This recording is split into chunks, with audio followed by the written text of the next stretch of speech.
नमस्कार दोस्तों, मैं हूं संजय मग्गू और आपका स्वागत है देश रोजाना पर। साथियों, ये तो आप जानते ही हैं कि हम लगातार आपके लिए आज़ादी के उन दीवानों की कहानियां लेकर आ रहे हैं कि जिनके बारे में बहुत कम ही सुनने को मिला है। आज भी हम आपके लिए एक ऐसे ही दीवाने की कहानी लेकर आए हैं, लेकिन आज की कहानी में हमने किरदार ऐसा नहीं लिया है जिसके बारे में आपने कम सुना हो, बल्कि एक किरदार ऐसा है कि जिसकी बहादुरी को याद करके अंग्रेजी हुकूमत के भी पसीने छूट जाते थे। भारत माँ का ये लाल इतना बहादुर और कुशल योद्धा था कि इसकी एक तस्वीर पूरी ताकत लगाने के बावजूद अंग्रेजी सरकार, अंग्रेजी हुकूमत आखिरी समय तक हासिल नहीं कर पाई। यह कोई और नहीं, यह थे चंद्रशेखर आज़ाद, शहीद चंद्रशेखर आज़ाद। लेकिन आज हम आपको चंद्रशेखर आज़ाद के बारे में तो बताएंगे ही, साथ साथ आपको ये भी बताने की कोशिश करेंगे कि आखिर जिसकी एक तस्वीर अंग्रेज अधिकारी आखिरी समय तक हासिल नहीं कर पाए, उनकी शहादत कब और कैसे हुई। इलाहाबाद के अल्फ्रेड पार्क में बैठे आज़ाद की मुखबिरी किसने की थी? आखिर वो कौन था जिसने अंग्रेज़ों को यह बताया था कि चंद्रशेखर आज़ाद इस समय अल्फ्रेड पार्क में बैठे हुए हैं? आइए आपको बताते हैं भारत माँ के वीर सपूत चंद्रशेखर आज़ाद की कहानी। चंद्रशेखर आज़ाद का जन्म 23 जुलाई 1906 को मध्य प्रदेश के झाबुआ जिले के बाबरा गांव में हुआ था। अपने गांव में प्रारंभिक शिक्षा लेने के बाद चंद्रशेखर आज़ाद को 1919 में हुए जालियांवाला बाग की घटना ने पूरी तरह प्रभावित कर दिया और कहें तो उनको अंदर तक झकझोर दिया। इसके बाद अगले ही साल 1920 में गांधी जी ने देश में अंग्रेज़ों के खिलाफ असहयोग आंदोलन शुरू कर दिया। जैसे चंद्रशेखर आज़ाद के अंदर अंग्रेज़ों के खिलाफ जो ज्वालामुखी धधक रहा था वो फूट पड़ा और वो गांधी जी के असहयोग आंदोलन में कूद पड़े। 1920 में चंद्रशेखर आज़ाद केवल 14 साल के थे। आज़ादी के आंदोलन में भाग लेने के दौरान इतनी छोटी सी उम्र में जब पहली बार उनकी गिरफ्तारी हुई और उन्हें जज के सामने पेश किया गया तो चंद्रशेखर ने जो कहा उसने सभी को चौंका दिया। जब उनसे उनका नाम पूछा गया तो उन्होंने कहा कि मेरा नाम आज़ाद है। छोटे से बच्चे के मुंह से यह बात सुनकर जज से लेकर अदालत में बैठे सभी लोग चौंक गए। उम्र छोटी थी तो जज ने भी उन्हें जेल ना भेजकर 15 कोड़े मारने का आदेश देकर छोड़ दिया। लेकिन कहा जाता है कि जब आज़ाद को अंग्रेज कोड़े मार रहे थे तो वो हर कोड़े पर चिल्लाने की बजाय वंदे मातरम बोल रहे थे।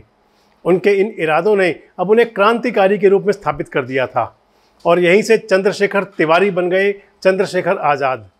लेकिन तभी 1922 में चौरी चौरा की घटना के बाद जैसे ही गांधी जी ने असहयोग आंदोलन को वापस लिया तो आज़ाद भी इससे बहुत दुखी हुए। आज़ाद राम प्रसाद बिस्मिल के संगठन HRA यानी कि हिंदुस्तान रिपब्लिकन एसोसिएशन में शामिल हो गए। बाद में इसमें सोशलिस्ट भी जोड़ दिया गया, जिससे बाद में बन गया SSRA, जिसके प्रचार प्रमुख बने शहीद आजम भगत सिंह और कमांडर इन चीफ को बनाया गया चंद्रशेखर आज़ाद को। इसी संगठन के बैनर तले आज़ादी के आंदोलन की वो महत्वपूर्ण घटना हुई जिसमें भगत सिंह और बटुकेश्वर दत्त ने सेंटर असेंबली में बम फेंका और उसके बाद गिरफ्तारी हुई। इसके बाद 1925 में चंद्रशेखर आज़ाद ने राम प्रसाद बिस्मिल के साथ मिलकर लखनऊ के काकोरी रेलवे स्टेशन के पास सरकारी खजाना लूटने की घटना को अंजाम दिया। लेकिन आखिरकार 27 फरवरी 1931 को चंद्रशेखर आज़ाद को इलाहाबाद के अल्फ्रेड पार्क में अंग्रेज़ों ने घेर लिया। आज़ाद ने पहले से ही तय कर रखा था कि वह आज़ाद हैं और आज़ाद जिए हैं तथा आज़ाद ही मरेंगे। आज़ाद ने यह तय कर रखा था कि वे कभी अंग्रेज़ों के हाथ जिंदा नहीं लगेंगे। इसलिए अंग्रेज़ों के साथ मुठभेड़ के दौरान जब उनकी पिस्टल में आखिरी गोली बची तो उन्होंने खुद को गोली मार ली और सुसाइड कर लिया। भारत माँ का यह सपूत चंद्रशेखर आज़ाद अपने प्राणों का बलिदान देकर हमेशा के लिए अमर हो गया। लेकिन आज़ाद की मृत्यु को लेकर हमेशा से यह सवाल उठता रहा कि आखिर चंद्रशेखर आज़ाद अल्फ्रेड पार्क में हैं। यह बात अंग्रेज़ों को बताई किसने?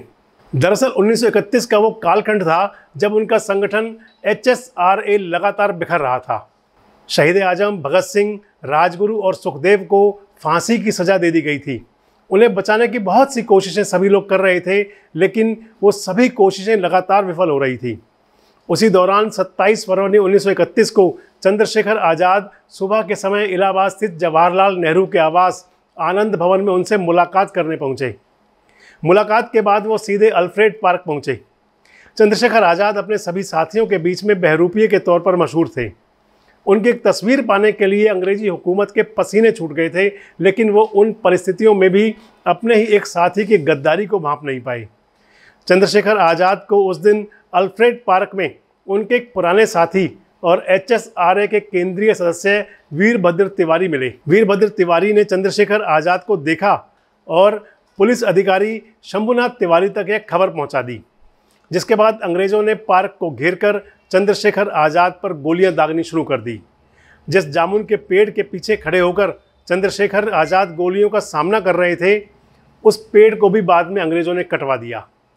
आज़ाद की मौत के बाद लोगों के बीच उनकी दीवानगी इसी बात से दिखने लगी कि जहां वो शहीद हुए थे, उस पार्क के उस जामुन के पेड़ की लोग पूजा करने लगे और वहां की मिट्टी से तिलक करने लगे।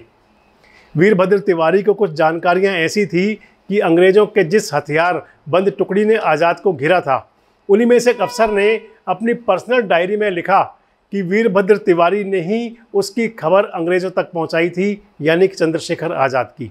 इसके कुछ साक्ष्य अंग्रेज़ों के ज़माने में गुप्तचर विभाग में तैनात रहे धर्मेंद्र गौड़ की डायरी में भी मिलते हैं, जिसके आधार पर उन्होंने एक पुस्तक लिखी जिसका शीर्षक था आज़ाद के गद्दार साथी। इसमें वह लिखते हैं कि वीरभद्र तिवारी ने उन्हें पार्क में देख लिया था, जिसके बाद उसने अंग्रेज़ों के एक अधिकारी शंभुनाथ को इसकी सूचना दी। एक अन्य क्रांतिकारी रमेश चंद्र गुप्ता, जो कि HSRA के सदस्य थे, उन्हें जब पता चला कि वीरभद्र तिवारी ने अंग्रेज़ों को इसकी जानकारी दी है, तो उन्होंने वीरभद्र को गोली मारने की कोशिश भी की, लेकिन वीरभद्र बच निकला।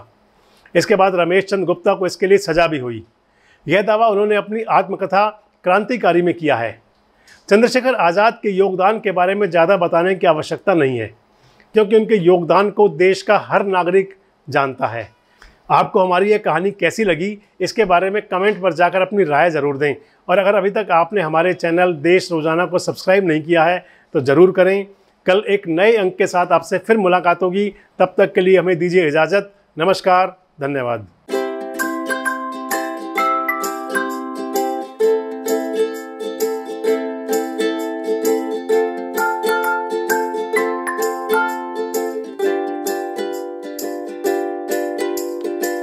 हमारे साथ जुड़े रहने के लिए देखते रहिए देश रोजाना का YouTube चैनल। सब्सक्राइब कीजिए, साथ ही देश रोजाना की खबरें सबसे पहले देखने के लिए प्रेस कीजिए बेल आइकन।